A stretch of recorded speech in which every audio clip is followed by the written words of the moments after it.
토익은 해커스 영어도 해커스 고득점 메이커스 만점을 받아버렸어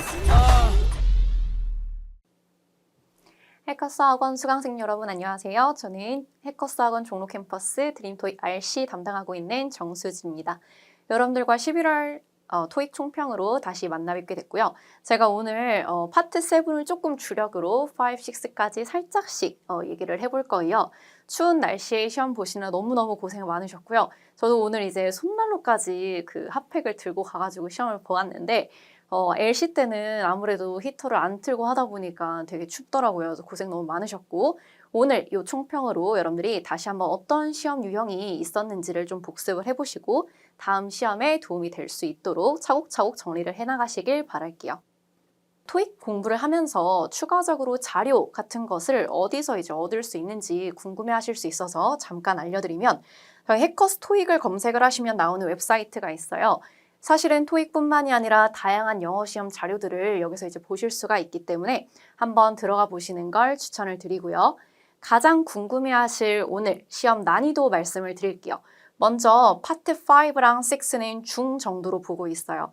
문법 문제나 어휘 문제가 그렇게까지 까다롭게 출제가 되지는 않았었거든요. 그러니까 당연히 어떤 시험이든 아무리 난이도가 쉽게 출제가 되더라도 어려운 문제는 있어요. 그러니까 이제 오늘도 101번부터 200번까지, 그러니까 파트 6라면 146번까지겠죠. 모든 문제가 다 쉬웠다는 건 절대 아니고 그 안에 까다로웠던 문제들도 있어요. 그런데 일반적으로는 이제 전체적으로 봤을 때는 그렇게 놀라운 이렇게까지 어려운 문제, 이렇게까지 꼬아나온 문제 싶은 건 없었다라고 말씀을 드리고 싶고요.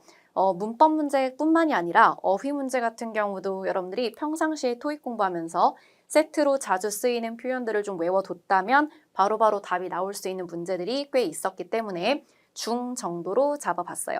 그래서 뭐 명사 자리 문제, 형용사 자리 문제, 부사 자리 문제, 수일치 문제 뭐 이런 것들은 여러분들이 이미 너무나 잘 알고 계실 거라서 오늘 총평을 보러 오신 분들이 궁금해할 문제가 아닐 것 같거든요. 그래서 이 파트 5, 6 중에서 여러분들이 조금 헷갈렸을 만한, 그러니까 질문이 나왔었을 만한 문제들만 살짝씩 얘기를 해보고 파트 7으로 바로 넘어가 볼게요. 먼저 능수태 문제가 이제 파트 5에서 한 문제 출제가 되었는데요. 여러분들이 뒤에 이 온라인을 잘 보셨어야 돼요. 얘를 특히 이제 처음 토익 공부를 하시는 분들이 우리 이제 한국어로 해석했을 때 온라인이다 보니까 명사라고 많이 생각을 하시고 이걸 목적어라고 많이 생각을 하세요. 그래서 뒤에 이렇게 온라인이 있으면 목적어 있네, 능동태 이렇게 이제 실수하기 쉬운데 이 온라인 같은 경우는 실제 영어 단어에서 명사가 아니에요.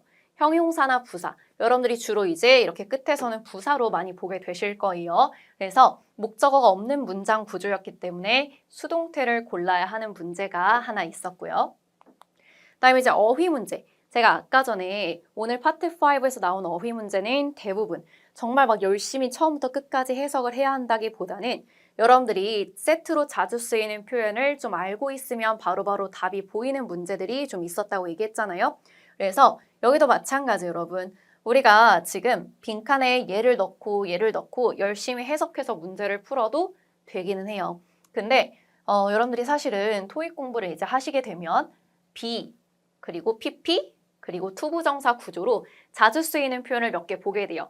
여러분한테 좀 더 익숙할 만한 건 뭐 be asked to, be required to, be allowed to 이런 것들이 이제 외운 경험 있죠. 그 중에 이제 하나가 바로 be urged to예요. 그래서 이것이 이제 뭐뭐 하는 것이 권고되다, 뭐 요청되다 이런 의미로 쓰일 수가 있기 때문에 여러분들이 답을 A로 골라야 되는 문제였어요. 그리고 파트 6에서 이제 여러분들이 질문을 많이 했었던 시제 문제 하나 언급을 해볼게요. 사실 문제 전체적으로는 이 능수태도 같이 제가 지금 여기 보기를 2개만 넣어놓긴 했지만 실제 시험 보기 4개잖아요. 그래서 능수태도 같이 조금 접근을 했어야 되는 문제긴 한데 능수태에서는 여러분들이 크게 헷갈리지 않았을 거거든요. 근데 이제 시제가 현재 완료랑 과거 완료가 같이 나왔단 말이에요. 그래서 여러분들이 이 문장 안에서 시제에 대한 힌트가 정확히 언급이 되지도 않았었기 때문에 조금 어렵게 느꼈을 수가 있어요. 근데 우리 이제 수업 시간에도 제가 항상 말씀을 드리지만 파트 6에서 나오는 시제 문제는 원래 그 문장의 시제에 대한 힌트를 대놓고 주는 경우가 많이 없어요. 대놓고 줄 때 가끔 있거든요. 그럼 되게 고마운 거예요. 되게 쉽게 출제가 된 거고 보통은 여러분들이 앞의 내용이나 아니면 뒤의 내용의 흐름을 파악한 다음에 이 문장에는 어떤 시제가 적절하겠다를 유추해야 하는 식으로 시제 문제가 출제가 되거든요. 그래서 오늘 같은 경우도 마찬가지예요. 문장의 시제에 대한 힌트가 딱 있었던 거는 아니고 여러분들이 앞에 이제 문장들을 읽어가면서 흐름상 지금 헤드 PP 같은 경우는 과거 완료잖아요. 그러면 우리가 대과거, 이전 과거 느낌을 얘기해야 되는 시제인데 그런 느낌의 문장이 필요하지는 않았었거든요. 그래서 지금 현재 이 사람이 주어가 제공하는 것이 허용된 상태다, 허락된 상태다, 뭘 주는 것이 허락된 상태다라고 말을 하는 것이 흐름상 적절했기 때문에 A를 답으로 골랐어야 되는 문제 마지막으로 보고 아까 전에 말씀드렸듯 오늘 이제 총평은 파트 7에 조금 더 초점을 맞출 거라서 파트 7으로 넘어가 볼게요. 먼저 난이도 가장 궁금하실 텐데요. 단일 지문 같은 경우는 제가 중상이라고 써놓긴 했는데 사실 이제 좀 총평 보시는 분들 약간 위안이 되려고 중상으로 써놓은 거고 중에 좀 더 가까워요. 중에 좀 더 가까운 지문 유형이었고 연계 지문 같은 경우는 역시 상에 가깝다기보다는 중중상 정도로 얘기를 하고 싶어요. 왜냐면 보기는 좀 까다로운 게 많았어요. 그러니까 여러분들이 평상시에 단어 공부를 좀 게을리 하셨거나 해석 연습을 좀 게을리 하셨으면 헷갈렸을 만한 보기들이 분명히 있었는데 다행인 점이 뭐냐면 지문 유형들이나 아니면 지문 안에 들어가는 내용들이 되게 특별하진 않았어요. 새로운 유형이 나오진 않았고 주제 자체가 굉장히 익숙했기 때문에 보기만 여러분들이 잘 읽어주셨으면 풀 수 있는 문제들이 조금 있었기 때문에 당연히 여기도 마찬가지죠. 어려운 문제는 항상 있어요. 제가 중에 가깝다고 해서 모든 문제가 다 쉬웠다는 얘기는 절대 아니고 까다로운 문제, 디테일한 내용들을 잘 잡아갔어야 되는 문제들이 분명히 있긴 했지만 전반적으로는 중상, 그리고 상보다는 중이 조금 더 가깝다라고 여러분들이 생각을 해주시면 될 것 같아요. 근데 이제 연계 지문은 당연히 여러분 우리 체감 난이도가 실제 시험 난이도보다 높아요. 왜냐면 우리가 보통 이제 마지막에 풀게 되고 지문 자체 길이 압박이 있거든요. 보자마자 약간 헉스럽잖아요. 오늘도 그랬거든요. 한 페이지 반이 연계 지문으로 나오기 때문에 그래서 체감 난이도는 상이 좀 가까울 수 있으나 실제 지문 자체가 되게 어렵지는 않았다고 생각을 해주시면 돼요. 오늘 파트 7 같은 경우는 그래서 패러프레이징이 굉장히 중요했었거든요. 여러분들이 보기에서 그냥 익숙한 단어다 이런 식으로 찍으면 함정에 잘 빠지고 보기를 정확하게 이해하고 그리고 본문 내용을 정확하게 이해했어야 제대로 풀 수 있는 문제들이 좀 있었어서 패러프레이징이 어떤 식으로 출제가 되었는지를 얘기를 좀 해볼 거예요. 특히 이제 공부 처음 시작하시는 분들이 많이 하는 실수가 이거거든요. 전체적으로 문장이 이해가 잘 안 돼요. 단어를 잘 모르면 해석이 잘 안 된단 말이에요. 그러다 보니까 우리가 봤었던 단어에 의지하기 쉬워요. 해석을 정말 하는 것이 아니라 비슷한 이 단어를 내가 봤어. 그럼 이게 답이야. 이런 식으로 상상해 나가면서 문제를 푼단 말이에요. 그래서 이걸 내가 문제점을 인식을 하고 당장 고쳐지지 않더라도 내가 이런 식으로 문제를 좀 푸는 경향이 있구나라는 걸 인지를 하고 해석을 정확하게 하려고 노력을 좀 해보셔야 돼요. 그래서 예시를 들어드릴게요. 오늘 시험 문제를 바탕으로 얘기를 좀 해볼 건데요. 예를 들면 본문의 내용 이런 거였어요. 수진이의 새로운 매니저럴, 그러니까 관리직을 얘기하는 거겠죠. 관리직은 어때? 뭐 이런 내용들이 이제 지문에 있었단 말이에요. 그리고 나서 수진이에 대해서 사실인 것은, 언급된 것은 이런 식으로 질문이 나온 거예요.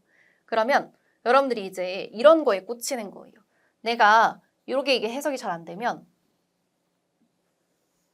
이렇게 새로운이란 단어를 봤잖아요. 그러니까 내가 봤었던 단어 이렇게 이제 꽂히거나 아니면 나의 이제 상상이 들어가요. 새로운 역할이라고 얘기를 했으니까 그러면 회사를 옮겼나? 다른 회사 갔나? 이런 식으로 이제 나의 상상이 이제 더해지는 거죠. 근데 사실 그런 의미는 전혀 없잖아요. 내가 같은 회사 내에서 충분히 새로운 일자리, 새로운 직책을 맡을 수도 있는 거죠. 그래서 여기 지금 관리직이라고 얘기를 했기 때문에 여러분들이 승진되었다. 최근에 승진되었다라고 보는 것이 더 적절한 답이 돼요. 하나 더 해볼게요. 그 다음 지문에서 역시 이런 얘기가 나왔어요. proceed 하게 되면 여러분 우리 무슨 뜻이 있죠? 얘가 이제 명사일 때는 수익, 수익금 이런 의미로 우리가 사용할 수가 있어요. 그러니까 모든 수익금들이 더 나은 도서관 환경을 만들기 위해서 사용될 거야라는 이제 내용이 본문에 들어가 있는 거예요. 그러면 역시 우리가 proceeds가 뭔지 모르는 상태라면 이런 거 이제 꽂히는 거예요. 내가 본문에서 본 단어. 그리고 앞뒤가 잘 해석이 안 되니까 도서관 얘기하고 있는 거면 도서관에 대한 정보인가? 뭐 이런 식으로 이제 접근을 할 수가 있는 거죠. 근데 질문이 이 행사의 목적이 무엇인가 이런 내용이었거든요. 그래서 proceeds를 정확히 이해했으면 여러분들이 자금을 모으는 거구나, 펀드를 모으는 거구나 라고 연결을 시킬 수가 있었을 거예요. 그러니까 지금 계속 하는 것은 내가 본문에서 봤었던 단어가 보기에서 그대로 나올 확률은 오히려 적다는 거예요. 이게 오답일 때가 더 많아요. 고유명사를 제외하고서는 토익 시험은 항상 패러프레이징 한다는 걸 기억하시고 이런 것들을 조금 더 경계해야 된다는 얘기예요. 다른 것도 한번 더 해볼게요. 청첩장을 주문하는 이제 그런 지문이 있었어요. 광고하는 거죠. 이러면서 뭐 이런 것들 이제 소개를 해줘요. 그러면서 이걸 보고 이제 본문이랑 같은 내용의 보기를 골랐어야 되는 문제였어요. 그러니까 여기 지금 보면 여러분 우리가 사이즈 아니면 뭐 pictures, photos 이런 것들이 이제 해석이 안 되고 그냥 단어만 내가 머릿속에 정리를 하잖아요. 머릿속에 집어넣으면 이런 단어들을 가지고 보기를 고르려고 했는데 보기에 이제 답이 없는 거예요. 이런 단어들이 안 나오니까.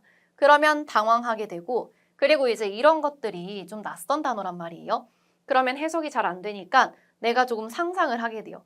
근데 우리가 잘못 상상했을 때 뭔가 그럴싸하게 느껴지는 보기가 시험에 항상 나와요. 오답으로. 그래가지고 여기도 뭔가 턴어라운드? 돌리는 건 뭐 없으신다는 얘기인가? 뭐 이런 식으로 이제 여러분들이 해석을 하신 분들이 조금 있었어요. 그래서 똑같은 단어를 찾으려고 하다 보면 이렇게 내가 오답으로 또 빠질 수가 있거든요. 그래서 여러분들이 정확하게 이 지문을 이해하고 적용하는 것이 중요해요. 여기서 사이즈를 고를 수 있고 사진을 더할 수 있고 그림을 더할 수 있고 이렇게 얘기를 한다는 건 커스터마이징이 가능하다는 얘기죠. 그렇죠? 이미 만들어진 거 그대로 내가 사는 게 아니라 내가 원하는 대로 바꿀 수 있다라는 의미로 지금 여기 소개가 된 거기 때문에 여러분들이 B를 답으로 골라줬어야 되는 문제이고 이 턴어라운드 같은 경우는 여러분들이 참고로 오늘 알아두시면 돼요. 혹시 몰랐다면 어떠한 것이 이제 완료돼서 일이 완료돼서 다시 이제 돌려주는 기간. 그러니까 이제 청첩장 주문하고 나면 만들 거잖아요. 만든 다음에 그 상품이 완성돼서 다시 이제 돌려주는 기간. 이걸 이제 턴어라운드라고 하기 때문에 빠른 턴어라운드는 빨리빨리 주문 제작이 가능하다는 얘기인 거죠. 여기도 마찬가지 여러분. 오늘 이제 역시 나왔던 문장인데요. 제가 조금 바꾸긴 했죠. 그래서 문제가 있을 경우에는 해커스 챗봇을 이용해서 연락을 해줘. 이런 이제 문장이 있었던 거예요. 그럼 이제 여러분들이 이 문장을 읽으면서 이해를 하는 게 아니라 단어만 집어넣게 되면 이런 거에 꽂혀요. 해커스. 고유명사잖아요. 아니면 챗봇. 이런 게 좀 특이한 단어니까요. 꽂히는 거예요. 그래서 해커스나 챗봇을 또 찾으려고 보기를 봤는데 보기 없어요. 그러면 이 지문이 오늘 이메일이었단 말이에요. 그러니까 해커스에 연락한다고 얘기했으니까 그럼 이메일에 또 내가 답장을 하는 건가? 이렇게 이제 여러분들이 함정에 잘 빠지는 거예요. 지금 계속 패턴이 좀 보이죠? 내가 해석이 잘 안 되면 내가 상상을 하게 되고 상상을 잘못했을 때 매력적인 오답이 나오게 되고. 근데 이제 본문 안에서 해커스가 이제 어학원이라는 건 충분히 내가 알 수 있는 정보였어요. 그래서 어학원에 연락한다는 거예요. 챗봇은 결국엔 수단일 뿐이지 어학원에 연락을 한다는 거거든요. 그래서 그 기관에다가 컨택하는 것이 여러분들이 골랐어야 되는 답이에요. 자, 그러면 제가 동의어 문제도 역시 항상 말씀을 드리는데 이거 패러프레이징 문제예요. 그러니까 우리가 사전을 검색했을 때 사전에 반드시 똑같은 정의가 있어야지만 답이 되는 것이 아니라 그 단어를 대체했을 때 문장이 여전히 같은 의미를 전달할 수 있으면 답인 거기 때문에 여러분들이 패러프레이징 문제라고 생각하고 접근을 하셔야 되거든요. 그래서 오늘도 동의어 문제 언제나처럼 2문제 출제가 되었고 우리 패러프레이징 계속 연습하고 있으니까 동의어 문제 활용해서도 한번 얘기를 해볼게요. 첫 번째 문제 같은 경우는 조금 그래도 쉬웠어요. 우리가 맨날 세트로 같이 외우는 거 appeal. 어필이 이제 관심을 끌다 그리고 호소하다 이렇게 이제 두 가지 의미가 있는데 뒤에 사람 명사가 나오면 이런 식으로 사람 명사가 나오면 누구누구에게 관심을 끌다죠. 누구누구에게 관심을 끌다. 그래서 우리가 attract랑 이제 같은 의미를 가지는 단어라고 많이 공부를 했을 거예요. 그래서 첫 번째 동의어 문제는 조금 쉬웠어요. 두 번째 동의어 문제가 되게 질문이 많이 나왔던 문제예요. 왜냐면 윈도우를 물어봤거든요. 그럼 이제 윈도우는 창 이런 느낌이잖아요. 처음 봤을 때. 그쵸? 생각나는 뜻이. 그럼 뭔가 이제 스크린? 느낌 비슷하단 말이에요. 근데 이 윈도우 같은 경우는 우리가 당연히 창문이라는 의미도 있지만 여기서 이제 조금 더 다른 뜻이 뭐냐면 어떠한 기회를 의미하기도 해요. 기회.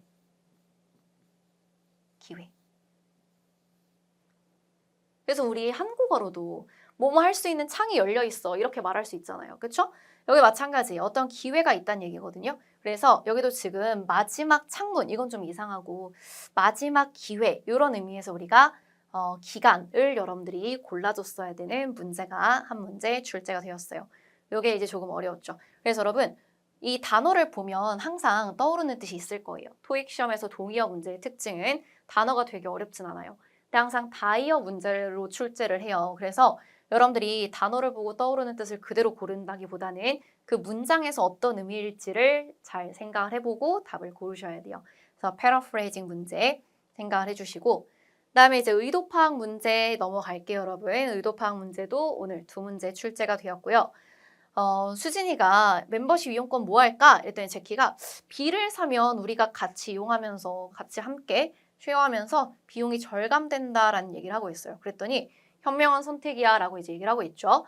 그 현명한 선택이야 라는 의미가 무엇인가 이렇게 이제 물어본 거예요. 그러면 여기 지금 위에서 함께 이용하면 비용 절감된다라고 이제 얘기하고 있고 거기에 현명한 선택이다 긍정적으로 반응을 하고 있으니까 A가 되겠죠. 멤버십을 쉐어할 것이다. 여기 지금 뒤에서 여러분 구매 후에 정보를 알려준다고 얘기했으니까 수진이가 정보를 주는 거지 정보를 받는 거 아니에요. 그래서 역시 이렇게 정보 이렇게 가면 안 되는 거 문장이 다른 의미라는 걸 반드시 해석상 알 수 있어야 돼요. 두 번째 의도 파악 문제 풀어볼게요. 이제 수진이가 호텔 예약이 어떻게 되어가고 있냐 하고 제키가 I'm thinking of 내가 생각하고 있다 alternatives라는 단어가 나와요. 여러분이 우리가 토익 공부 조금 하게 되면 명사로 되게 많이 보는 단어죠. 대안책 이런 이제 의미가 있고 그러니까 대안들을 생각하고 있어 이러면서 그 시즌에 호텔들이 쌀 줄 알았는데 생각보다 비싸 이렇게 이제 부정적인 내용이 뒤에 이어졌었어요. 그러니까 여러분들이 이제 호텔 예약 얘기하고 있는데 대안이라고 하면 그 호텔 예약 안 하는 건가? 뭐 이런 식으로 생각을 했을 수가 있는데 그 내용이 아니죠, 여러분. 아직 대안들을 얘기하고 있고 이 대안들이 정말 호텔 장소를 바꾼다는 얘기는 아니었거든요. 그냥 여러 가지 가능성들을 생각해보고 있다는 얘기잖아요.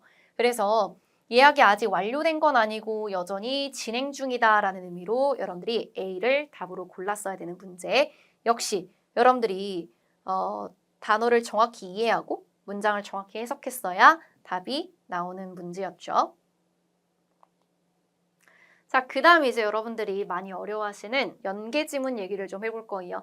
이중지문, 삼중지문에서 여러분들이 쉽게 풀 수 있었을 만한 지문들 말고 그중에서 조금 더 어려웠을 만한 지문들과 연계 문제들을 언급을 해볼 거예요. 두 번째 이중지문은 이런 내용이었어요. 인턴에 지원하고 싶어. 근데 지원서는 제출이 되는데 포트폴리오 첨부가 안 돼. 포트폴리오 첨부 언제까지 할 수 있어? 그리고 왜 안 되는 거야? 이런 것들이 이제 물어보는 이메일이 나왔고 두 번째가 이제 거기에 답장하는 이메일이었어요. 그러면서 그 리스트도 딱 줬어요. 1번 질문, 답변, 2번 질문, 답변 이런 식으로 이제 이어지는 문제였거든요. 연계 문제로 하나 이제 출제가 된 게 요거예요. 지원서 마감일이 언제인가? 그러면서 날짜가 이제 쭉 출제가 됐어요. 날짜는 여러분들 두 번째 지문에서 언급이 되거든요. 근데 여기 언제까지 포트폴리오를 추가할 수 있어? 라는 질문에 인턴 시작일 2개월 전까지 제출해야 하면서 여름 인턴은 6월 20일이고 겨울 인턴은 12월 20일에 시작한다는 거예요. 근데 이때를 기준으로 2달 전까지 지원서가 마감돼야 하잖아요. 그럼 여름 인턴은 4월까지, 그쵸? 4월 20일. 그리고 겨울 인턴은 10월 20일까지 제출을 해야 된다는 얘기겠죠. 점수 잡는 Hackers.